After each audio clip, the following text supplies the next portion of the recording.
Topic है temperature dependence of resistance. जैसे topic ही ऐसा कह रहा है जैसे शुरू से हम लोग पहली बात फिर पढ़ रहे हैं ना कि टेंथ में भी आपने पढ़ा होगा कि जो रेजिस्टेंस है वो टेम्परेचर पर क्या करेगा, ठीक है। और इस कदर डिपेंड करता है कि मान लीजिए टेम्परेचर बढ़ रहा है तो उसका टेम्परेचर भी क्या होगा, बढ़ रहा है। किसी कंडक्टर का टेम्परेचर बढ़ रहा हो तो उसका रेजिस्टेंस भी क्या होगा, बढ़ेगा। इसके आधार पर ओम्स ने एक कंसेप्ट बताया था P और I के बीच में रिलेशन, जिसका ग्राफ था कौन सा लाइन, स्ट्रेट लाइन। पहली बात तो हम एक बात ऑलरेडी यहाँ मेंशन कर देते, जैसा कि हम लोग साथ में, ठीक है। देखिएगा एज वी हो रेजिस्टेंस है, दीजिएगा रेजिस्टेंस डिपेंड्स अपॉन टेम्परेचर। इसको कर लीजिएगा तो एनसीईआरटी के 6-7 क्वेश्चन होते हैं और जो 2023 का जो मीन वाला क्वेश्चन आया था वो यही से आया, ठीक है। वो ऐसा जानते हैं कि रेजिस्टेंस डिपेंड करता है किसके ऊपर।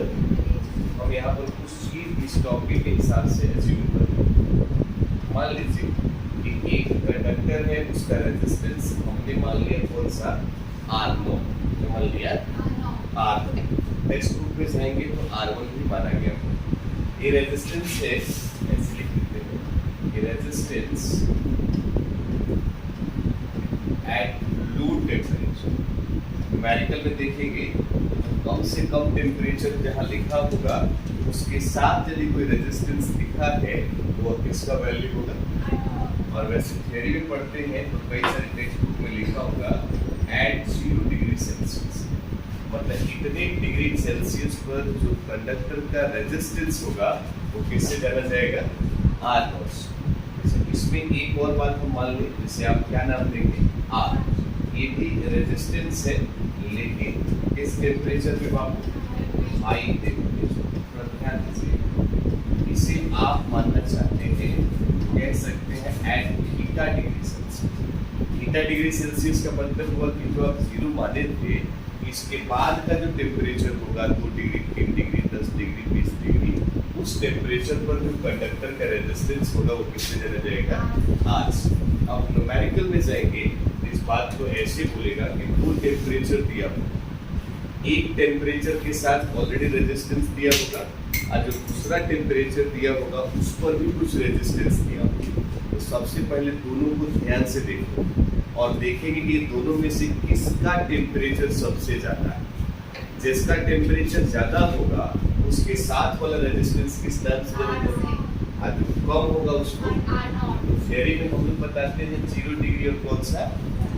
लेकिन जब आप न्यूमेरिकल बनाएंगे और इसको आइडेंटिफाई करना हो तो हम खास करके लो और इसको हाई को देख के आइडेंटिफाई करेंगे कौन सा R0 है और कौन सा R। पहली बात। दूसरी बात, इसमें एक एजम्पशन के टर्म में हम ऐसे लिखते हैं, कहीं लिखा हो डेल्टा टी, क्या लिखा हो, इसे आप और हम बड़े प्यार से चेंज इन रेजिस्टेंस क्या कहेंगे। थोड़ा ध्यान से देखिएगा, ये टॉपिक आराम से लिखवाने का एक ही मतलब है कि काफी इंपॉर्टेंट है। एनसीईआरटी के 6 न्यूमेरिकल, सीट के 2 न्यूमेरिकल और 23 तारीख को, 21 तारीख को जो संडे को पेपर हुआ था 2023 नीट वाला, वो भी यहीं से क्वेश्चन आया था, ठीक है। उम्मीद करते हैं कि इसको समझिएगा। डेल्टा टी को आपने नाम क्या दे दिया, थोड़ा सा एक गलती हुआ ना, इसको चेंज इन रेजिस्टेंस नहीं बोलेंगे, चेंज इन क्या हो जाएगा, टेम्परेचर। थोड़ा सा देखिए, ये चेंज इन क्या कहलाएगा। जब हम न्यूमेरिकल बनाएंगे तो इसी बात को लिखेगा T2 माइनस में कौन सा, हो सकता है न्यूमेरिकल में एक टेम्परेचर दिया हो और दूसरे का वैल्यू वो पूछ रहा हो। तो एक T1 है, एक कौन सा है, अच्छा कहीं पर लिखा है R माइनस में R0। इसका क्या मतलब है, कोई बताएगा हमें। R माइनस R0 का मतलब नहीं, R का मतलब रेजिस्टेंस ना, R का मतलब रेजिस्टेंस, मतलब R माइनस R0 का मतलब दो तरह से समझो। या तो आप कहेंगे चेंज इन रेजिस्टेंस, कह सकते हैं, क्या नाम दे दीजिएगा, चेंज। थोड़ा सा ध्यान से देखिए, चेंज इन रेजिस्टेंस, है ना। अच्छा, उसे आप चेंज इन रेजिस्टेंस कहेंगे, चेंज इन रेजिस्टेंस कहेंगे, या एक और नाम आप दे सकते हैं। कौन सा? जैसे मान लीजिए कि स्टूडेंट है जो सेल्फ स्टडी करके किसी पेपर में फिक्स नंबर लाता है, जैसे उसने किसी ट्यूटर को हायर किया तो उसका मार्क्स 25 हो जाता है। इसका मतलब कि वो बढ़ा कि घटा? कितना बढ़ा? 5 बढ़ा ना। आपको कैसे पता चला कि 5 नहीं बढ़ा? तो आपने पहले में से दूसरे में से पहले को घटाया, मतलब बड़े में से किसको घटाया? तो जो चीजें मिल आई है हमारे सामने रिजल्ट के रूप में, वो बढ़ी हुई है या घटी हुई है? बढ़ी हुई। तो यहाँ भी बड़े में से छोटे को घटाया गया, तो उसे आप चेंज इन रेजिस्टेंस का नाम दो, और नहीं तो एक और नाम दे सकते हो। क्या बाबू? Increase in resistance. Increase in क्या नाम दे सकते हो? बोलो बच्चा, इसका नाम क्या दिया जा सकता है? ये पहले हमारा अजम्पशन है। एक चीज कंफर्म थोड़ा सा हमको बताइएगा, क्योंकि आपको पता है कि रेजिस्टेंस टेम्परेचर पर डिपेंड करता है। क्लियर बात? रेजिस्टेंस टेम्परेचर पर डिपेंड करता है।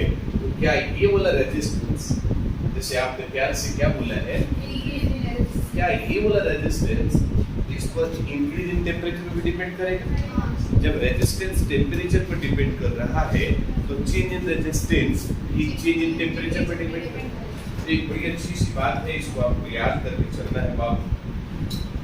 हमने बोलना है क्या? देखिए, जिस मकसद से हमारे हैं ये सब एज्यूम करके ही लाना, ठीक है? तो हम सबसे पहले यहाँ एक कंसीडर करके देखिएगा ना, चेंज इन रेजिस्टेंस। इसकी बात करेंगे बाबू, चेंज इन रेजिस्टेंस, या आप कह सकते हो इंक्रीज इन रेजिस्टेंस। आज सिंपल सी बात में आप उसे कहोगे R माइनस में कौन सा? R नॉट डिपेंड्स अपॉन, इसकी बात करेंगे बाबू, डिपेंड्स अपॉन। चेंज इन कहो या इंक्रीज इन कहो, कोई दिक्कत नहीं। किस बात पर डिपेंड करेगा? तो इसको याद रखिए। पहली बात तो डिपेंड करेगा जो ओरिजिनल रेजिस्टेंस था उस बात पर भी डिपेंड करेगा। अरे भाई, इंक्रीजिंग हमको तभी ना पता चलेगा, चेंजिंग तभी ना पता चलेगा जब हमें ओरिजिनल पता हो। तो हम ऐसा कह सकते हैं कि चेंज इन रेजिस्टेंस किस बात पर डिपेंड करेगा? तो पहला हम कहेंगे कि इट डिपेंड्स अपॉन किस बात पर? तो रेजिस्टेंस, देखिएगा ध्यान से, resistance at 0 degree Celsius which is nothing but it is what? R। इस बात पर डिपेंड करेगा, पहली बात। और दूसरी बात, ये इस बात पर भी डिपेंड करेगा, किस पर? Change in temperature. इस पर डिपेंड करेगा बाबू, चेंज इन टेम्परेचर। जब चेंज इन रेजिस्टेंस है, चेंज इन रेजिस्टेंस है तो चेंज इन टेम्परेचर पर भी डिपेंड करेगा। तो अब आप हमें बताइए, क्या इस वाले बात को हम ऐसे लिखें? यहाँ समझिएगा, असली मुद्दा यहीं से स्टार्ट हो रहा है और यहीं से खत्म भी हो रहा है। R माइनस R नॉट क्या डायरेक्टली प्रोपोर्शनल होगा R नॉट के? R नॉट के, और एक और किस पर? डेल्टा। बोलिए, किसी को तकलीफ है? बोलो अच्छा। तो अब यहाँ पे हुआ एक्चुअली, इस बात को आपने बड़े अच्छे से याद रखना। R minus R not proportional होगा किसके? R नॉट डेल्टा T के। तो यहाँ से एक बात तय और हो जाती है, थोड़ा सा सुन लीजिए। इसीलिए इस रिलेशन को आपने 1 मान लिया, ठीक है? इस रिलेशन में तो आपको भी पता है कि प्रोपोर्शनल का सिंबल हटाएंगे तो क्या लिखते हैं? कांस्टेंट। तो यहाँ पर आपने वही लिखना है कि R माइनस में R naught is equal to कुछ आएगा। आप किसी कांस्टेंट की बात कर रहे होंगे, कांस्टेंट की जगह पर हमने क्या लिखा बाबू? अल्फा। और साथ में कितना है? R नॉट, साथ में क्या? भाई साहब, ये रिलेशन अपने बिल्कुल जहन में रखिएगा। ये और आपको हम बता दें क्लियर कर, ये वाला रिजल्ट ही ये आपके जो नीट हुआ था अभी पेपर, नीट जो 2023 था, उसमें ये क्वेश्चन आंख बंद करके डिट्टो ऐसे पूछा गया। न्यूमेरिकल कैसे बता रहे थे। अब यहाँ पर एक सवाल है कि सर आप हमको ये क्लियर कर दीजिए कि ये अल्फा कितने के बराबर क्या है? तो इसको बोलते हैं coefficient of temperature. Coefficient of, याद रखिए, कोफिशिएंट ऑफ क्या है? टेम्परेचर। क्लियर बात? तो यहाँ से आप अल्फा का वैल्यू निकाल देते हो तो ये रिजल्ट आता है r माइनस में r नॉट। अब y में कितना हो जाएगा बाबू? r नॉट इंटू में डेल्टा। आई होप कि ये वाला भी कंसेप्ट आपको याद करके चलना है। और बता दें कि जो बच्चा बीएससी की कोर्स से है तो ये क्वेश्चन भी आपके पेपर में कई बार रिपीट किया है। ये r minus r not by में r नॉट इंटू में कितना? डेल्टा। इसको जानने के बाद लोगों का एक सवाल ये आया, समझना है, सवाल ये आया कि आप हमें इसका यूनिट बता दीजिए। क्या बता दीजिए? यहाँ सवाल ये पूछा गया, यूनिट फॉर कौन सा बाबू? अल्फा। अल्फा की यूनिट पूछी गई। तो ध्यान से देखने पर हमको पता चल रहा है alpha is equal to r minus में r नॉट इंटू में कितना? भाई साहब, इंसान का बच्चा इंसान ही ना होता है, तो r में से r नॉट जाएगा, मतलब रेजिस्टेंस में से रेजिस्टेंस जाएगा तो रेजिस्टेंस मिलेगा। और उस रेजिस्टेंस का यूनिट भी क्या होता है? ओम होता है। और r नॉट फिर से ओम हो गया। आपकी डेल्टा टी केल्विन लिखे, अच्छा है डिग्री सेल्सियस लिखे। अब ओम से ओम कट गया तो अल्फा का यूनिट पर डिग्री सेल्सियस या पर केल्विन की एक्सप्रेशन। यस और ये चीज यदि आप बिहार बोर्ड से हैं बीएससी बोर्ड में तो ये क्वेश्चन भी आपके बिहार बोर्ड में रिपीटेड है। ठीक है, अब इस चीज को थोड़ा ध्यान से देखें। इसको हम इक्वेशन मान लेते हैं, कौन सा? सेकंड। यहां से बात करें, यूजिंग इक्वेशन सेकंड जिसे आपने लिखा है r माइनस में r naught is equal to alpha r naught और साथ में क्या लिखा है बाबू? डेल्टा। क्या इस माइनस टर्म को उधर ले जाए तो क्या हो जाएगा? प्लस का हो जाएगा। तो ये r इज इक्वल टू कितना हो जाएगा बाबू? r not alpha r naught और साथ में कौन सा है? अब कुछ कॉमन लेने का मन कर रहा है आपको, क्या कॉमन ले सकते? तो यदि r कॉमन लेते हैं तो बन जाता है r नॉट इंटू में 1 प्लस अल्फा इंटू में कौन सा? इसी का तकलीफ है ये इक्वेशन नंबर कौन सा? हाँ, थोड़ा सा आप चाहते हो कि इसको और बढ़ा चढ़ा करके लिखें तो आप r is equal to r naught ठीक है, 1 प्लस अल्फा ठीक है, डेल्टा टी की जगह पर क्या t2 माइनस t1 लिख सकते हैं वाला? बोलो। इसको वही ना बात बोले तो यदि ये टॉपिक अच्छे से समझते हैं, खास करके फार्मूला, तो यहाँ से आप चाहेंगे तो एनसीईआरटी के 6 न्यूमेरिकल इजीली सॉल्व कर। कितने क्वेश्चन? एनसीईआरटी के 6 क्वेश्चन आराम से समझ में आ जाएगा। जैसे कि एनसीईआरटी पर देख लीजिएगा, जैसे एनसीईआरटी का पेज नंबर यदि आप डालते हैं 127 पर तो एक्सरसाइज का आप ध्यान दीजिएगा, एक्सरसाइज का 3.5, 3.6, 3.7, 3.8 इजीली आप कर लीजिए, किसी को कोई दिक्कत? ये थोड़ा सा हम और आगे बढ़ते हैं तो एनसीईआरटी का 2 क्वेश्चन और बन जाएगा। एनसीईआरटी पेज नंबर आपका 116 पर एग्जाम्पल में यदि क्वेश्चन आप करने जाते हैं तो 3.3 और 3.4 ये भी सॉल्व हो जाएगा। सिर्फ और सिर्फ इतने बात। आप थोड़ा और आगे जाते हैं, यदि आप असाइनमेंट करते हैं, असाइनमेंट का क्वेश्चन आपका 37 और 38 आराम से हो जाएगा। पार्टिकुलर एक टॉपिक से बहुत सारे क्वेश्चन को डील कर सकते हैं। क्वेश्चन याद रखिएगा, r is equal to r naught into में 1 प्लस अल्फा इंटू डेल्टा, जहां पर अल्फा को क्या बोला गया है? जैसे बदलीत करते हैं कोएफिशिएंट ऑफ टेम्परेचर, है ना? कोएफिशिएंट ऑफ क्या बात? टेम्परेचर। या तो आप ये नाम दें या कहीं कहीं न्यूमेरिकल में टेम्परेचर कोएफिशिएंट दिया है। क्या नाम दिया है? Temperature coefficient. ये याद है पहली बार। और डेल्टा टी तो आप समझ रहे हैं, चेंज इन टेम्परेचर। इसे ही हम कितने बार ऐसे भी लिख सकते हैं, किसी को तकलीफ? और ये वो रेजिस्टेंस है जब टेम्परेचर हाई होगा, ये वो रेजिस्टेंस है जब टेम्परेचर हाई हो। समझ लो ये क्वेश्चन आपके बिहार बोर्ड नीट सबके लिए लिखिए। आया समझ में? Yes, sir. बहुत सुपर।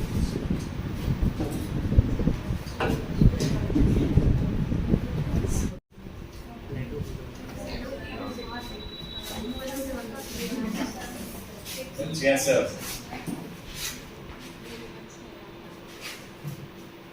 ये क्वेश्चन है एनसीईआरटी का, थोड़ा सा कोई बच्चा पढ़ेगा क्या? पढ़ो। 3.5 का एक्सरसाइज का 3.5 At room temperature. यहाँ आइडेंटिफाई करना सीखिए क्या? At room temperature 27.0 degree Celsius. अब थोड़ा देख लीजिएगा, कह रहा है रूम टेम्परेचर जिसमें टेम्परेचर की वैल्यू ऑलरेडी लिख रखा है 27 degree Celsius. The resistance of heating element is 100 ohm. बस अब देखो R का वैल्यू कितना दे रखा है? 100 ohm. R नॉट है कि R है, इसको जानेंगे हम, पहले हम डाटा को लिखते हैं, ठीक है? What is the temperature of the element? कह रहा है कि अब उस एलिमेंट का टेम्परेचर क्या होगा? If the resistance is found to be 117 ohm. 127 70.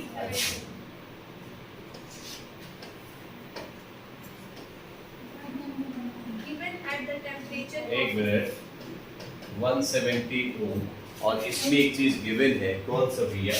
Alpha का temperature वैल्यू coefficient 1 पॉइंट कितना? 70 into 10 to the power minus 4. -4 degree पर सेल्सियस। Yes no? अब सबसे पहले आइडेंटिफाई करें कौन R है और कौन R नॉट है। तो देखिए पहला टेम्परेचर गिवन है, हमने नाम क्या दे दिया? अब इस टेम्परेचर में रेजिस्टेंस जो है 100 ओम है, यहाँ टेम्परेचर तो दिया ही नहीं है बट रेजिस्टेंस गिवन है और ये रेजिस्टेंस पहले वाले से ज्यादा है, तो ऑब्वियस सी बात है कि ये क्या हो जाएगा और ये R और तो ये क्या हो जाएगा? It means we have to find T2 only. Clear है?